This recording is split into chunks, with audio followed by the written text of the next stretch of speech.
ನಮಸ್ಕಾರ ಸ್ನೇಹಿತರೆ, ಯಶವಂತಪುರ ವಿಧಾನಸಭಾ ಕ್ಷೇತ್ರದ ಶಾಸಕರಾದ ಸೋಮಶೇಖರ್ ಅವರದ್ದು ಒಂದು ವಿಡಿಯೋ ನೋಡ್ಕೊಂಡು ಅದ್ರ ಬಗ್ಗೆ ಸ್ವಲ್ಪ ಚರ್ಚೆ ಮಾಡೋಣ. ಕುಮಾರಸ್ವಾಮಿ ಅವರೇ, 2 ವರ್ಷ ಅಲ್ಲ ಈ ರಾಜ್ಯದ ಮುಖ್ಯಮಂತ್ರಿಗಳಾಗಿದ್ರಿ. ಯಡಿಯೂರಪ್ಪನಿಗೆ ಮೋಸ ಮಾಡಿ ನೀವು ಮುಖ್ಯಮಂತ್ರಿ ಆದ್ರಿ. ಒಂದು ಸಾರಿ ಕಾಂಗ್ರೆಸ್ ನಂಬಿಸಿ ನೀವು ಮುಖ್ಯಮಂತ್ರಿ ಆದ್ರಿ. ಬಿಜೆಪಿಯಲ್ಲಿ ಲವ್ ಮಾಡಿದ್ರೆ ಡೈವರ್ಸ್ ಆಯ್ತು, ಕಾಂಗ್ರೆಸ್ ಲವ್ ಮಾಡಿದ್ರೆ ಡೈವರ್ಸ್ ಆಯ್ತು.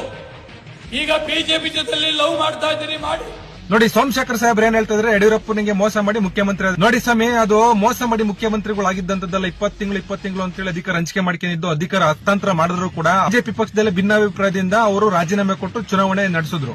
ಅದಾಯ್ತು. ಅದಾದ್ಮೇಲೆ ಮತ್ತೊಂದು ಹೇಳಿರ ಕಾಂಗ್ರೆಸ್ನ ನಂಬಿಸಿ ಮುಖ್ಯಮಂತ್ರಿ ಆದ್ರೆ ಅಂತ. ಸ್ವಾಮಿ, ಕಾಂಗ್ರೆಸ್ನ ನಂಬಿಸ್ಬಿಟ್ಟಿಲ್ಲ, ಯಾರು ಮುಖ್ಯಮಂತ್ರಿ ಆಗೋ ಅವಶ್ಯಕತೆ ಇರಲಿಲ್ಲ. ಕಾಂಗ್ರೆಸ್ನ ಕುಮಾರಣ್ಣವ್ರ ಮನೆ ಬಾಗಿಲಿ ಬಂದ್ಬಿಟ್ಟು ಕರ್ಕೊಂಡೋಗಿ ಮುಖ್ಯಮಂತ್ರಿ ಮಾಡಿದ್ದು. ನಿಮ್ ನಾಯಕರುಗಳು ಅದ್ರ ಬಗ್ಗೆ ಕೇಳಿ. ಮತ್ತೊಂದ್ ಮಾತು ಹೇಳ್ತಿದ್ದೀರಾ, ಬಿಜೆಪಿ ಜೊತೆ ಲವ್ ಮಾಡಿದ್ರಿ ಡೈವರ್ಸ್ ಆಯ್ತು, ಕಾಂಗ್ರೆಸ್ ಜೊತೆ ಲವ್ ಮಾಡಿದ್ರಿ ಡೈವರ್ಸ್ ಆಯ್ತು.